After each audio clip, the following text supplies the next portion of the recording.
Tipología bíblica, el uso en Mateo de Oseas 11:1. ¿Qué es la interpretación intrabíblica? ¿Qué es la tipología? ¿Qué es tipo? ¿Qué es antitipo? De eso estaremos hablando en este tema a continuación. Te invito a que te quedes, te suscribas al canal y veas también los demás videos que ya tenemos acá referentes a las escrituras. Bienvenida, bienvenido. Muy bien, quiero comenzar entonces con lo siguiente. ¿Alguna vez tú escuchaste acerca de intratextualidad, intertextualidad, lo que dice el Nuevo Testamento acerca del Antiguo Testamento? Todo esto se llama tipología. ¿Y qué es tipología? Mira, tipología es, según este diccionario, término usado por los exegetas bíblicos para denotar el uso particular que el Nuevo Testamento hace del Antiguo Testamento. También, tipología, la palabra tipos viene del griego typos, que significa sello. Forma, en un sentido abstracto, significa modelo, imagen y figura. ¿Está bien? Eso es lo que significa. De modo que el tipos es la marca que deja el sello, pero también es el sello. Hay un doble significado en la palabra tipos. Entonces podemos encontrar en el Nuevo Testamento temas referentes al Antiguo Testamento. Y cuando revisamos tanto el Antiguo como el Nuevo Testamento, nos damos cuenta de que hay una mejor comprensión de temas como la salvación, la liberación, el perdón, etcétera, etcétera. Mira, vamos a comenzar entonces con este concepto también, interpretación intrabíblica. ¿Qué es esto? Muchos conocen este tema más que todo como intratextualidad o intertextualidad. Yo prefiero usar el término interpretación intrabíblica porque se trata de interpretar la Biblia solamente entre los 66 libros que ésta comprende. ¿Y qué es? Es la interpretación de textos bíblicos anteriores por autores bíblicos posteriores. Básicamente eso es interpretación intrabíblica. Ahora, vamos a lo que dice Oseas 11:1. ¿Y por qué es tan importante para el Nuevo Testamento? Dice lo siguiente: cuando Israel era muchacho, yo lo amé, y de Egipto llamé a mi hijo. La pregunta es, ¿de dónde saca esta idea Oseas de que Israel es algo así como el hijo de Dios, por quien Dios tiene mucho amor? Aquí dice, ¿no? Israel era muchacho, lo amé, llamé a mi hijo. Es una revelación nueva la que está ocurriendo en este libro de Oseas. ¿Es por primera vez que se identifica a Israel como el hijo de Dios? Pues no.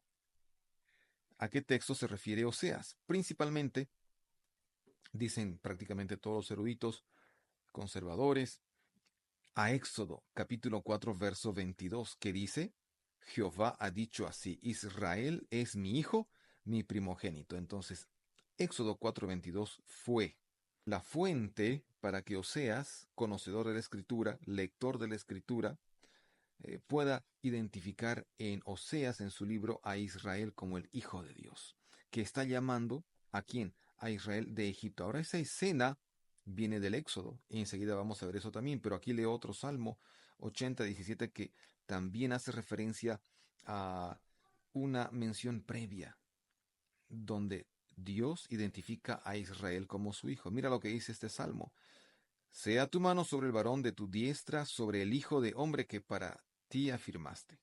Este hijo, hijo de hombre, es Israel, eso dice el contexto.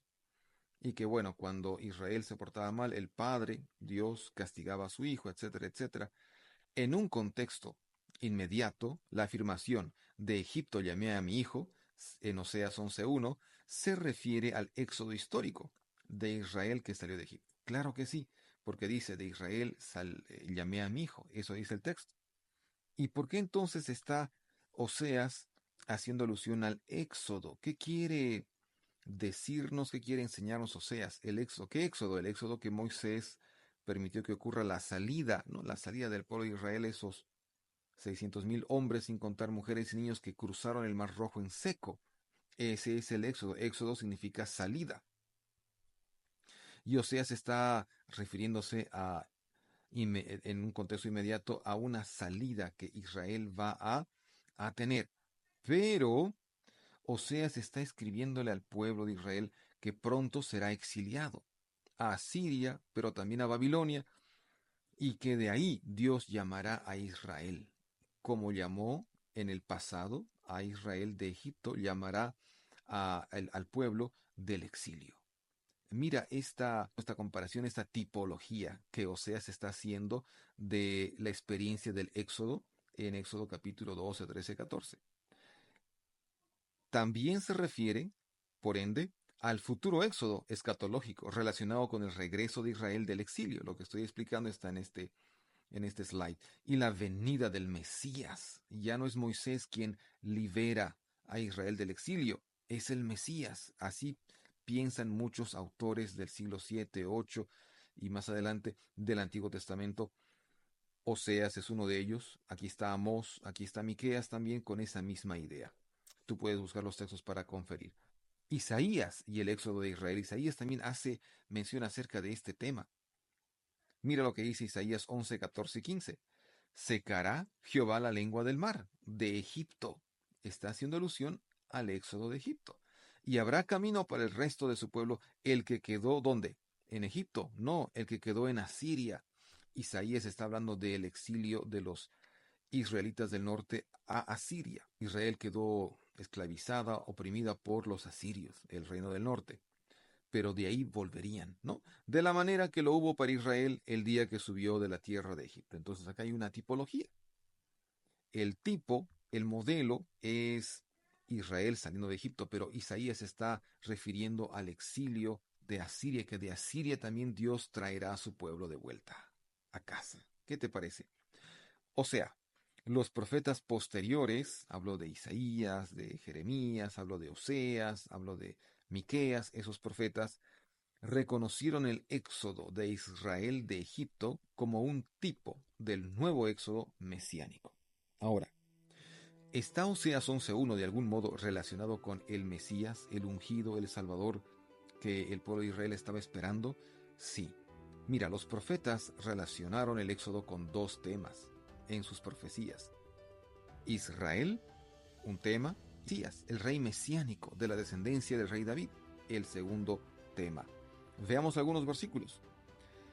El rey mesiánico como el Hijo de Dios. ¿Existe esa comparación en la Biblia? Claro, especialmente en los salmos mesiánicos. El Salmo 2 es un salmo mesiánico que quiere decir salmo mesiánico. Quiere decir que este salmo está identificando a el personaje principal del salmo como el Hijo de Dios, que recibe reino, gloria, poder y majestad. Es rey de reyes. No es solo un hijo, es rey de reyes, gobierna el universo. El verso 7 dice, yo publicaré el decreto. Jehová me ha dicho, mi hijo eres tú, yo te engendré hoy. Entonces Jesús, el Mesías, aparece en este salmo mesiánico, también en el Salmo 110, como el Hijo de Dios, que recibirá honra, gloria y poder y reino. Segunda de Samuel 7, 13 y 14 es una profecía de esperanza ahí a la casa de David, de parte del profeta Natán. El verso 13 dice, Él edificará una casa para mi nombre. Está narrando Natán a David, ¿no? Lo que Dios le dijo. Y yo afirmaré, eso está diciendo Dios, yo afirmaré para siempre el trono de su reino. El trono del reino de quién? Del descendiente de la casa de David. Yo seré padre para él y él será hijo para mí. ¿Quién es este hijo? ¿Quién es este hijo de Dios que será quien afirme para siempre el trono de su reino? No es Salomón, porque el contexto habla de que David moriría, descansaría, iría al descanso, moriría y luego, más adelante, habría un descendiente de su casa que sería rey y su trono sería para siempre. Ese es el Mesías futuro, el Mesías venidero, el Mesías rey. Y se cumplió esta profecía en la persona de Jesús, el Hijo de Dios. Mira qué impresionante cómo los profetas del Antiguo Testamento van usando el mismo Antiguo Testamento, la escritura de su tiempo, para arrojar luz, para arrojar doctrina, para arrojar verdades que los autores del Nuevo Testamento van a ratificar. David es un tipo del Mesías. Oseas relaciona el nuevo Éxodo con el nuevo David. A lo largo del libro de Oseas, este describe cómo se producirá el nuevo Éxodo con el nuevo David. Tú te invito a que leas el libro de Oseas completo y te vas a dar cuenta de cuántas veces Oseas hace alusión a la casa de David como el Mesías y también a Israel como un hijo de Dios. Vamos ahora con la segunda parte, el uso que Mateo hace de Oseas 11.1 en Mateo capítulo 2, verso 15. Mateo 2.15 dice así: para que se cumpliera lo que dijo el Señor por medio del profeta cuando dijo, de Egipto llamé a mi hijo. ¿Qué está haciendo el profeta Mateo, que también fue el discípulo, Leví Mateo? ¿Qué está haciendo Mateo con este texto? Dice, para que se cumpliera lo dicho por el profeta. Acá no menciona a Oseas, pero es la cita textual de Oseas, de Egipto llamé a mi hijo. Cuando José y María huyeron a Egipto porque Herodes quería matar al niño Jesús, y un ángel les dijo, regresen porque Herodes murió. Mateo está escribiendo y dice, bueno, fueron a Egipto para que se cumpla la profecía. De Egipto llamé a mi hijo.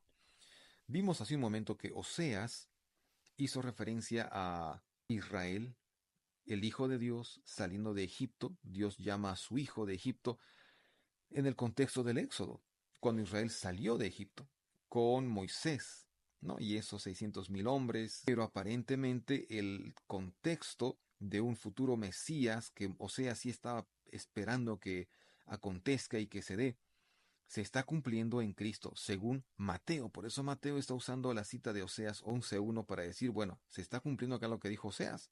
Para Mateo, Jesús es el Hijo de Dios. Jesús es ese Mesías prometido, Mesías esperado y Mesías rey. Mateo reconoce a Jesús como el Mesías. Y bueno, estos dos hijos, Israel y Jesús, cumplen una función. Mira, hay una correspondencia tipológica, dos momentos de historia redentora. La primera entidad prefigura la segunda, ¿no? El éxodo de Egipto y Jesús saliendo de Egipto también para liberar al pueblo de Israel de la esclavitud del pecado. El tipo en este pasaje y en este contexto es Israel. El tipo es la sombra. El antitipo es la entidad, el objeto, la persona. El tipo es Israel saliendo de Egipto. Y el antitipo es Jesús volviendo de Egipto por providencia divina. Ambos salen de Egipto, Israel y Jesús. Y esta cita del World Biblical Commentary a cargo del señor Hagner es importante y te la leo. El motivo del cumplimiento es, por supuesto, central en toda la perspectiva de Mateo, dado el significado escatológico del Cristo, visto aquí como el Hijo único de Dios. Así, en la similitud del Hijo de Dios, Israel, y el Hijo de Dios, Jesús, ambos en Egipto por necesidad y ambos liberados por provisión divina. Hay un tipo y hay un antitipo. Mateo ve a Jesús como el resumen de la historia de Israel. En Egipto, Jesús en el Éxodo, bueno, cumpliendo el Éxodo, y en el desierto. Jesús es la encarnación de Israel, no solo anticipando sus victorias, sino también participando en sus sufrimientos. Entonces hay un cumplimiento mesiánico y hay tipología entre Israel y Jesús. Mateo entonces se mantiene fiel a este contexto más amplio, citando Oseas 11.1 como eslogan para todos los pasajes del Antiguo Testamento que predicen el nuevo éxodo escatológico y señalan al Mesías como el Israel representativo. Jesús representa a todo Israel. Jesús nació en el pueblo judío. Entonces la teología de Mateo es esta, resumiendo, la historia de Israel alcanzó su objetivo. Éxodos previos, salidas previas, encuentran su contraparte, su cumplimiento y su clímax en la liberación escatológica del pueblo de Dios de sus pecados. Como dijo Mateo en Mateo 1.21, llamarás al niño Jesús porque él salvará a su pueblo de sus pecados. Jesús, un libertador, libertador del pueblo de Israel y bueno, de todo el mundo. La liberación final. Es interesante que en la transfiguración, cuando Elías aparece junto a Moisés y Jesús también es glorificado delante de tres de sus discípulos, Santiago, Pedro y Juan, están conversando ellos, ¿no? Moisés, Elías, y se habla de que Jesús debe ir, debe salir, ¿no? Debe encarar, ir a Jerusalén para cumplir su misión. La palabra que se usa en Lucas de la transfiguración de Jesús es éxodon. Hay terminología del éxodo. Jesús debe salir, debe llegar hasta Jerusalén y cumplir su misión. E Isaías 11:11 también habla acerca de esta liberación final y de este éxodo de Jesús. Y sucederá, estoy leyendo acá en la pantalla, en aquel tiempo que Jehová alzará otra vez su mano para recobrar el resto de su pueblo, que aún quede en Asiria, bueno, Egipto, y hay otros países, pero se menciona Egipto. Entonces, esa conexión del Mesías como liberador de los israelitas, de su pueblo, de Egipto, el lugar de esclavitud, está presente en autores del Antiguo Testamento. Y Mateo lo que está haciendo es simplemente recabar la información que el Antiguo Testamento tiene acerca de Jesús como Mesías y como el representante del pueblo de Israel, triunfante, vencedor, para decir, bueno, Jesús es la personificación de las promesas a Israel, de un Mesías venidero. Jesús es el Mesías, Jesús va a liberarnos de la esclavitud del pecado, porque Jesús vino a eso. La vida del Mesías recapitularía la experiencia del antiguo Israel, pero él tendría éxito, Jesús, donde el Israel histórico había fracasado. Este fue el tema. Número 1. El uso en Mateo de Oseas 11.1. Tipología bíblica. Si te gustó, te invito a que compartas este video. Yo sé que hay bastante contenido teológico en este tema. Sería bueno que lo vuelvas a ver una segunda y una tercera vez. Hay semestres enteros referentes a tipología bíblica en los seminarios teológicos. Así que 20 minutos es apenas que una introducción a este tema, pero te das cuenta cómo los autores del Nuevo Testamento hacen uso de el contenido del Antiguo Testamento. No cambian el significado, no alteran su significado, no hay sensus plenior, como muchos interpretan o creen, en el sentido de que los autores del Nuevo Testamento, al usar citas del Antiguo Testamento, reinterpretan la escritura, la sacan de contexto las citas. No hay eso. Te diste cuenta que Mateo simplemente continuó con la idea de los autores proféticos del Antiguo Testamento de que habría un Mesías venidero y de que Dios ama a su pueblo. Ese tema también está presente en Oseas, está en Mateo. Dios ama a su pueblo como a un hijo, lo ama como un hijo. Y así como liberó a Israel de Egipto, sacó al pueblo de Israel de Asiria, lo trajo de vuelta de Babilonia. En Jesús, Dios liberaría a su pueblo, a todos los que creen en su nombre, como dice Juan 3:16. Es decir, a toda la humanidad de la esclavitud, pero ya no de Egipto, no de Asiria, no de Babilonia, de la esclavitud del pecado. Así de profunda es la teología, la tipología bíblica. Te invito a que continúes estudiando y nos vemos la siguiente. Hasta la próxima.